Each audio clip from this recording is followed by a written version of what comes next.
যেই শেখ মুজিব বিরোধী দলের রাজনীতি করছে, যেই শেখ মুজিব 14 বছর গণতন্ত্রের জন্য লড়াই করে জেল খাটছে, সে 73-এর নির্বাচনের পরে বলতেছে দেশে কোনো বিরোধী দল নাই। এই 5 আগস্টের পরে দেখা যাচ্ছে যে আওয়ামী লীগ ছাড়া মুক্তিযুদ্ধের চেতনা নিয়ে কেউ কথাও বলে না। তিনি সাডেনলি এই জুলাই আগস্ট মাসে এসে বুঝলেন যে বাংলাদেশে সংবিধান লঙ্ঘিত হচ্ছে, সংবিধানের অনেক ক্ষয়ক্ষতি হচ্ছে, সংবিধান থাকবে না।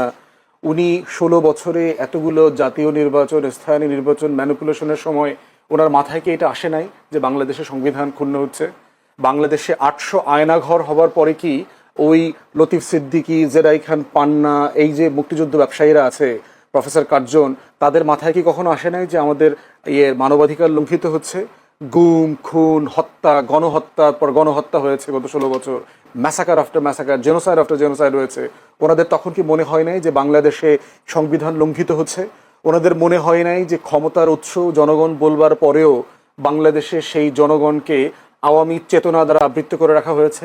ওনাদের মনে হয় নাই যে শত শত বিলিয়ন ডলার প্রতি বছর লুটপাট হচ্ছে কিন্তু সংবিধান লঙ্ঘিত হচ্ছে? ওদের কাছে মনে হয় নাই? সাডেনলি কেন গত জুলাই আগস্টে এসে ওনাদের মনে হইতেছে যে আমাদের তো এই সংবিধান নাই, সংবিধান লঙ্ঘিত হচ্ছে, অত কিছু একটা করা দরকার? প্রশ্ন হচ্ছে এইটা হইল প্রপার চেতনা ব্যবসা, এবং চেতনা ব্যবসা করে নগদে তারা ধরা খাইছে। ব্যবসাটা করতে গিয়ে ভুল টাইমে ব্যবসাটা করছে। এমন একটা সময় এই ব্যবসায় পুঁজি ইনভেস্ট করছে যেই সময় এই ব্যবসাতে ভাটা চলতেছে, জোয়ারের জমানাতে ছিল না। এবং এরা সবাই কোনো না কোনো ফর্মে কিন্তু গত রেজিমের বেনিফিশিয়ারি, ডাইরেক্টলি ইনডাইরেক্টলি কোনো না কোনো ফর্মে। বলেন এই লতিফ সিদ্দিকী, উনি তো এই সরকারের এমপি মন্ত্রীও ছিলেন, চাকরি চলে গেছে। যদি বলা হয় এক কারণে চাকরি গেছে, আসলে চাকরি গেছে অন্য কারণে। জয়ের সমালোচনা করছে, জয়ের লুটপাট নিয়ে কথা বলছে। তাহলে এই বেনিফিশিয়ারিরা সাডেনলি যে ব্যবসায়ী করছে, আপনি রংপুরের যে ঘটনাটা বললেন সেটার সাথে যদি এই ঘটনাটা মিলান, আগের ঘটনাটা হইলো প্রপার চেতনা ব্যবসা 71-এ, আর এই ঘটনাটা হলো একটা বিচ্ছিন্ন ঘটনা। কিন্তু আইন শৃঙ্খলা বাহিনী তাদের বিষয়টাকে আইনগতভাবেই মানে অ্যাড্রেস করতে হবে।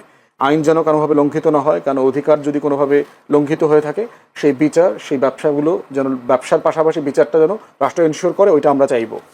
আমরা একটা প্রশ্ন করি ব্যারিস্টার ফুয়াদ, সেটা হচ্ছে জুলাই আন্দোলনে যারা ছিলেন এবং তারা যে স্বপ্ন দেখেছেন, যারা দেশের মানুষকে যে স্বপ্ন দেখানো হয়েছিল, এখন যে পরিবেশ পরিস্থিতি, আইন শৃঙ্খলা বলেন, এই যে মব তৈরি করে মাজার ভাঙা থেকে শুরু করে সবকিছু, এখন আনিস আলমগীরও ঠিক একই কথা বলছেন যে যারা আন্দোলন করেন তারা এখন ফ্রাস্ট্রেশনে ভুগছেন, তারা বলছেন এই আন্দোলন করা ঠিক হয়নি। আপনি কি বলবেন?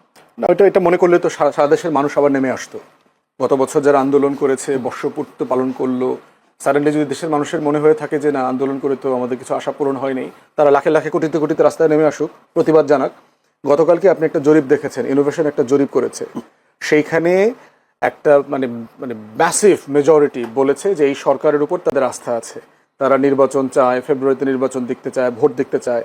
ওভারঅল এই সরকারের উপরে যে কনফিডেন্স লেভেল, সেইটা নষ্ট হবার মতো কোনো ঘটনা ঘটে নাই এখন পর্যন্ত। প্রত্যাশা এমন একটা জায়গার একটা কন্টিনিউয়াস প্রসেস। আনিস ভাইদেরকে মাথায় রাখতে হবে, আওয়ামী লীগ গত 16 বছরে যা যা ধ্বংস করে দিয়ে গেছে, সাডেনলি 1 বছর 13 মাসে এসে তার প্রত্যেকটা ভবনকে উচ্চ স্কাইস্ক্রাইপার বানানো সম্ভব না, এটা প্র্যাকটিক্যাল না। কিন্তু প্রশ্ন হচ্ছে রুট ঠিক আছে কিনা, যাবার পথ ঠিক আছে কিনা, সেখানে এই যাবার জায়গাগুলোতে কোনো ভুলভ্রান্তি হচ্ছে কিনা, বাড়াবাড়ি হচ্ছে কিনা, সেটা নিয়ে কন্টিনিউয়াসলি আমাদেরকে ঠিক করতে হবে, কন্টিনিউয়াসলি সমালোচনা করতে হবে। কিন্তু আপনি যদি বলেন যে আমার আমার আমার আমার হাজার হাজার লক্ষ লক্ষ এমপ্লয়মেন্ট কেন হচ্ছে না, আপনি একটা ইকোনমিকে ধ্বংস করে মাটিতে মিশাই দিয়ে গেছেন, আর মিশানোর পরে আপনি দাবি করছেন যে কই আমার এখানে জব হচ্ছে না কেন? একটা কান্ট্রিতে কখন এফডিআই আসে, কখন বিদেশি বিনিয়োগ আসে, কখন এখানে জব ক্রিয়েট হয়, এটা তো একটা প্রসেস আছে। এখানে তো আলাদিনের চেরাগ নাই যে ইনুস সাহেব ওনার চেরাগটা, ল্যাম্পটা অন করে দিচ্ছে আর এখানে লাখ লাখ জব তৈরি হয়ে গেছে। এইখানে কন্টিনিউয়াসলি গত 4 বছর ধরে এফডিআই মানে নাই, ক্লোজ টু জিরো। এখানে আপনার রিজার্ভ গত 5-7 বছর থেকে জিরোতে ছিল। গত 4 বছর পরে প্রথমবার দেখলাম এই মাসে আমার রাষ্ট্রের ব্যালেন্স অফ পেমেন্ট দিতে, লেনদেন, বিদেশি দেনা পাওনা শোধ করতে তাকে স্ট্রাগল করতে হয়নি, তার সাফিসিয়েন্ট ফান্ড আছে। তাহলে এইরকম একটা জায়গায় আমি বিদেশি বিনিয়োগ কীভাবে আশা করবো, যেখানে গণতন্ত্র নাই, গুম খুনের স্বর্গরাজ্য হয়ে গেছে, আপনি বিরোধী দল নিশ্চিহ্ন করে দিয়েছেন, নির্বাচন ব্যবস্থা ধ্বংস করে দিয়েছেন, দেশে বিদেশে কারো টোটাল 40টা ব্যাংক রেড জোনে চলে গেছে। সেই আলাপটা না তুলে, এসালমের সাথে এসালম যে আমার পুরো ইন্ডাস্ট্রি ধ্বংস করে দিয়ে গেছে, সেই আলাপটা না তুলে আপনি যদি এখন আশা করেন যে এগুলো থেকে এখন আমাদের ইনভেস্টমেন্ট হচ্ছে না কেন, টাকা তো আছে, ব্যাংকও বলছে সাফিসিয়েন্ট এলসি করবার মতো, ইনভেস্টারদেরকে দেওয়ার মতো টাকা আছে, কিন্তু ইনভেস্টার তো নাই। আপনার টোটাল প্রসেস তো ডিসরাপ্টেড হয়ে গেছে। টোটাল এই অলিগার্ক চোর, এই চোরেরা তো এখন ঘুরে বেড়াইতে পারছে না, তারা তো একটা মানে গা ঢাকা দিয়েছে, শেল্টার খুঁজতেছে। কদিন আগে দেখলাম যে বড় বড় আওয়ামী চোররাও দেখলাম বিভিন্ন মিটিংয়ে বড় বড় রাজনৈতিক দলের পাশে দাঁড়ায় দাঁড়ায় ফটো সেশন করছে। এইটা সময় লাগবে, দুইটা কাজ করছে। আমি একটু যেতে চাই আবার আনিস আলমগীরের কাছে। আনিস আলমগীর, আমরা দেখেছি আসলে যখন মুক্তিযোদ্ধা, বিশেষ করে 5 আগস্টের পরে মুক্তিযোদ্ধাদের উপর হামলা হয়েছে দেখেছি, কাউকে জুতার মালা পরাতে দেখেছি কুমিল্লায়, সেদিকে নির্বাচন কমিশনার প্রধান তাকেও গলা জুতার মালা পরানোর ঘটনা দেখেছি। তখন আমরা বলতে শুনেছি বা সুশীল সমাজকে বলতে শুনেছি মুক্তিযোদ্ধাদের উপর একটা অপমান হচ্ছে, অত্যাচার করা হচ্ছে, মুক্তিযোদ্ধাদের সম্মানহানি করা হচ্ছে। কিন্তু আমার প্রশ্ন হলো যে 2014, 18, 24 সেই নির্বাচনগুলোতেও তো মুক্তিযোদ্ধারা ছিলেন, তারাও নির্বাচিত হয়েছেন। তারা কি কখনো বলেছেন যে মুক্তিযোদ্ধারা এই কাজটা অন্যায়? ওরা দলগতভাবে হয়তো বলেনি, কারণ তাদের তো বড় ধরনের কোনো সংগঠন নয়। যে মুক্তিযোদ্ধা সংসদ যেটা আছে ওটা তো একটা দলীয় দালাল সংগঠন, আপনি নিশ্চয়ই জানেন। এটা বিএনপি আমলে বিএনপির গান গায়, আওয়ামী লীগ আমলে আওয়ামী লীগের গান গায়, এবং নেতৃত্ব তারা সেভাবে নির্বাচিত করে। এখন ডক্টর ইউনূসের গুণগান গাচ্ছে, এগুলোকে ওইগুলারই দিয়েছে। সো আপনি যদি সংগঠনগতভাবে বলেন তাহলে নাই, কিন্তু ব্যক্তি পর্যায়ে তো অনেকে ক্ষুব্ধ, ব্যক্তি পর্যায়ে তো অনেকে শেখ হাসিনাকে পছন্দ করেন নাই, এরকম রাজনীতি উনি কেন করছেন, ভোটাধিকার কেন খর্ব করেছেন, এগুলো তো আছে। এবং মুক্তিযোদ্ধাদেরকে যে যে 5 আগস্টের পর যেভাবে সারা দেশে টার্গেট করে নির্যাতন করা হচ্ছে, টার্গেট করে মুক্তিযুদ্ধের ইতিহাসকে বিকৃত করা হচ্ছে, টার্গেট করে 5 আগস্টের পর 5 আগস্টের পর থেকে, এবং মুক্তিযুদ্ধকে 2.0 নাম দেওয়া হচ্ছে। তো সবকিছু তো একটা চক্রান্তের মধ্যে হচ্ছে যে স্বাধীনতা 71 সাল মুছে দিতে হবে।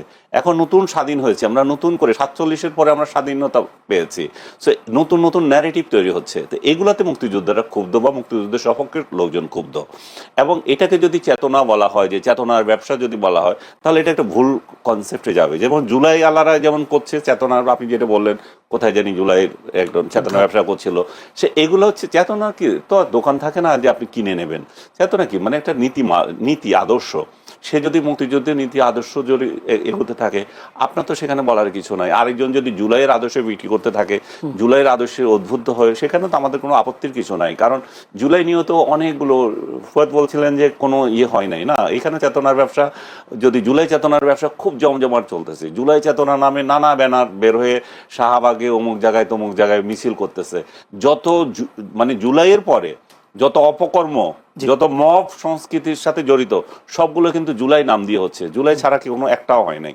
যত মব করছে এগুলো দেখবেন, যে আপনি খেয়াল করে দেখবেন, রাজনৈতিক দলগুলোর হয়তো সংখ্যা আছে, কিন্তু এই যে মবগুলোর একটা ব্যানার থাকে, এটাতে জুলাই আছে। কারণ জুলাই দিয়ে জুলাই সাংবাদিক, চেতনা সাংবাদিক, জুলাই শাহবাগ সাংবাদিক, শাহবাগ চেতনা, এইভাবে এদের নাম আছে কতগুলো। আমি সবগুলোর নাম মনে করতে পারি না। এগুলো সব এমন সব লোকজনরা এগুলোতে আছে, প্রমিনেন্ট কেউ না, কিন্তু তারা সমাজে এখন বড় বড় হত্যাকর্তা হয়ে অন্যকে হুমকি দেয়, এরে দেখিয়ে নিব, ওরে দেখিয়ে নেব।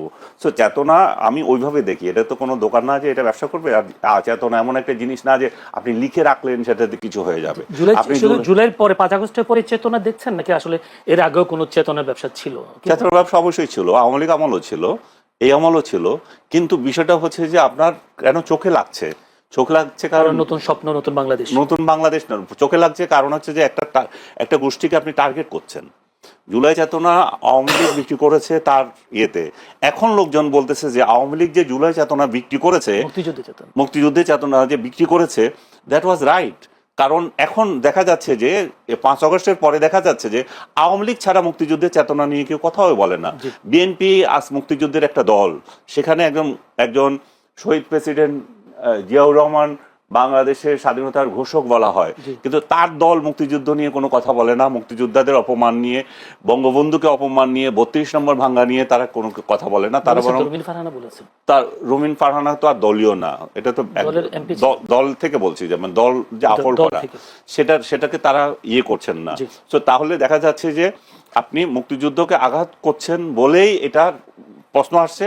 এবং এখন মানুষ উপলব্ধি করছে যে আওয়ামী লীগ যে চেতনা করতো এবং সেটা ঠিকই ছিল, কারণ তারা ছাড়া চেতনার কথা বলারও লোক নাই এখন।